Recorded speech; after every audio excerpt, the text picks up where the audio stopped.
my distinct honor to welcome Mr. Tom Jones.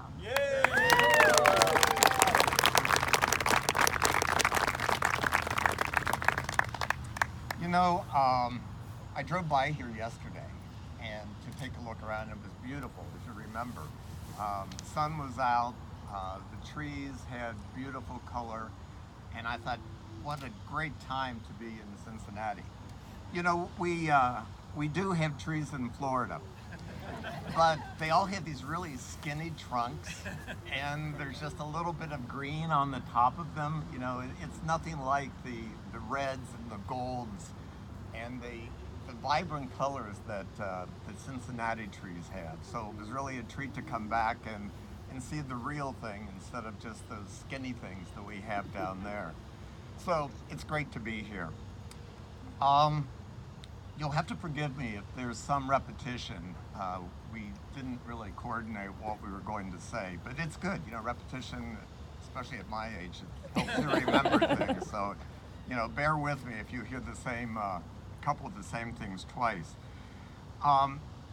In general, there is a story behind everything, and the Commons is no exception. You've heard already what the future holds for this great space that used to be the base of a reservoir. But I thought you might also be interested in how this whole groundbreaking came about. And that's what I'd like to sort of share with you this morning as to how it all happened. I grew up in Fort Thomas, across the river. Moved to Mount Adams when I began my legal career at Procter & Gamble.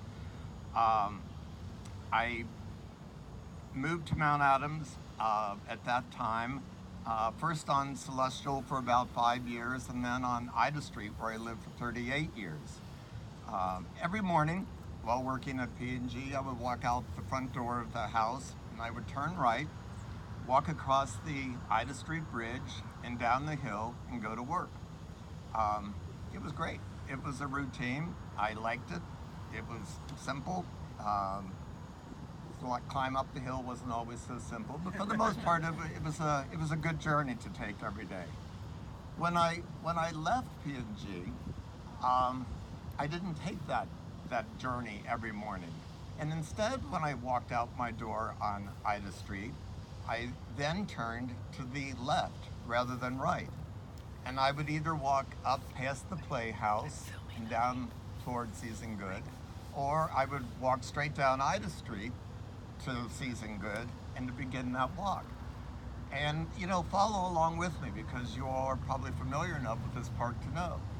I'd walk down past Season Good Pavilion, around Mirror Lake, up past the gazebo, which is probably one of the most picturesque structures in the city, up through the park to the conservatory, past the conservatory, up to up to Twin Lakes, and there I would, hopefully catch the sunrise at about the right time, or count the baby ducks each year to see how they were doing, and sort of the before and at the end of the season how many made it. But it became a real routine. Then I would go up to Spencer Overlook, maybe catch the sunrise if I missed it down at Twin Lakes. Down Cliff Drive, picking up some trash along the way because I designated myself as the trash picker-upper for that stretch of the road. And I would drop it behind the conservatory where, who turned out to be a great friend, Casey McCann, who was the manager of the Eden Park for a good bit of the time that I was doing this, would faithfully pick up my trash and take care of it where it was supposed to go. Then, always listening to WBXU to get my morning NPR news fix, I would head back home, hoping to stop and have a chat with one or two deer along the way, if I was lucky. And that was my routine. And truly, Eden Park became my second home. And I loved it. I loved every aspect of it. So, at some point, I realized that how just important this park was to me. And I wanted to give back to what had given me so much pleasure and so much happiness. So I started donating a few benches to Eden Park through the through the Parks Foundation. Probably my favorite one was one that we did up at Twin Lakes, where I used to take my mom. And we would sit up there and we'd look out across the river to Kentucky, and Fort Thomas up on the hill, sort of over there, that you can't see this morning, but usually you can. And it just became a special place. And by the way, you should all be aware that donating benches to the parks through the Parks Foundation is an absolutely wonderful way to leave a lasting memorial or tribute to someone. So just stick that in the back of your mind. Did I say that right, Thanks, Jennifer? Tom. Yeah. That's right. But because Eden Park was so very special to me, I actually wanted to do more. And I had a couple of ideas that, and Jennifer alluded to them, that I explored with Jennifer, the foundation, and Steve Schuckman. But for one reason or another, my ideas were problematic. I was a lawyer, I wasn't a parks designer. So anyway, I got smart though, and I turned the tables and asked Steve, as the parks planning manager, what was on his wish list for Eden Park. And we talked about a few things, and I remember we were walking one day here in the park, and we came down, and actually you can see, we were stood right up at the top of the wall there, and we looked down on this space. It was green and it was open, but it was very empty. And thus the seed was planted for the Commons, where we break ground today. So working with Jennifer and Steve, the brainstorming really began as to how these 5 acres could be transformed from an empty grassy field into an inviting multi-purpose space. Parks Director Wade Wolcott arrived on the scene and lent his full and enthusiastic support, and a plan came together. As you've heard already, and this will be some of the repetition, but that's okay, because you can think in your mind what is going to happen. It'll give you something to look forward to. We are going to have steps, they'll be somewhere over there, that'll connect this space with Mirror Lake above, Season Good Pavilion, the Art Museum, the new ballet headquarters, the Playhouse in the park, Eden Park itself, to sort of tie the whole area together. There's going to be an addition to enhance the rock climbing area, which currently I didn't realize how much use it gets, but apparently rock climbing is pretty popular and pretty important to the park. So through that fault, we're going to have a new special structure for that. There'll be a new children's play area. One thing I really like about the new children's area is it's going to be totally done by the park staff, using their own design and using natural materials that they're going to get from not only from Eden Park but from other parks that they'll bring in, and be very creative about creating this space for the kids. So I think that's going to be something fun to see. There will be a shelter, walking loop with informative information. New trees will bloom to provide lots of shade for the picnic tables. And there will be the kiosk that was mentioned that will give information not only about Eden Park, but also the neighboring cultural institutions and the neighborhoods that abut this area. And for the first time, there will be the wetlands, which we're all pretty excited about to see that works. Down the road, there may be a couple more edgy ideas that will come to fruition. We'll see.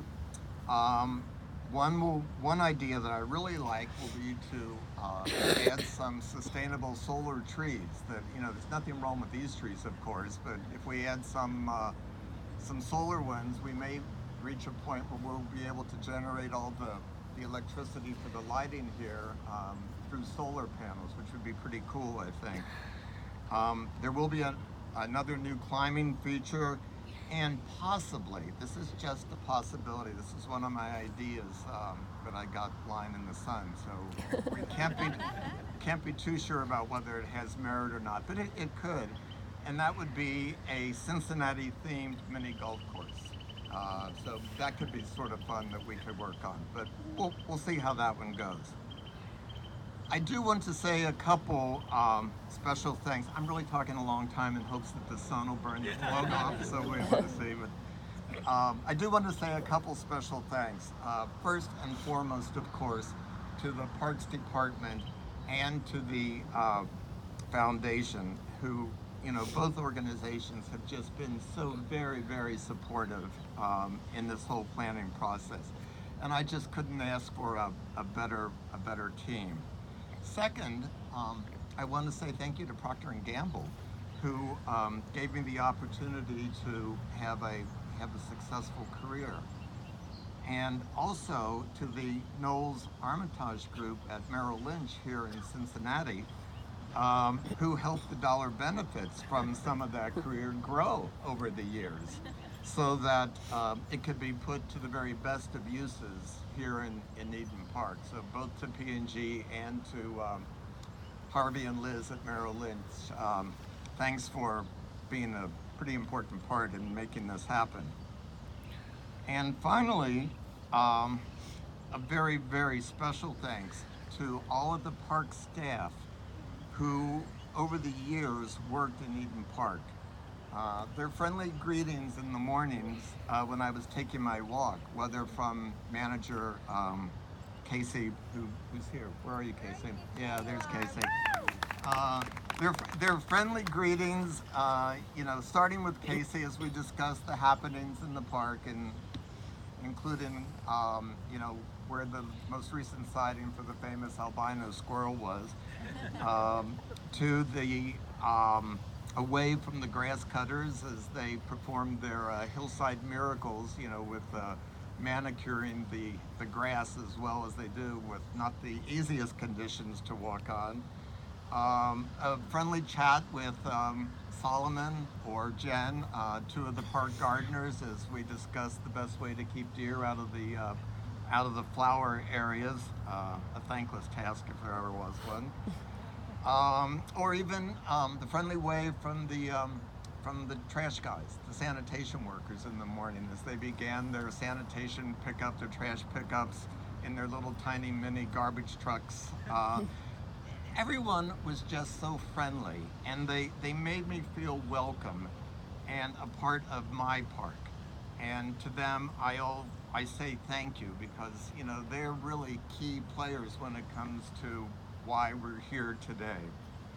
So basically, that's the story of how this groundbreaking came about.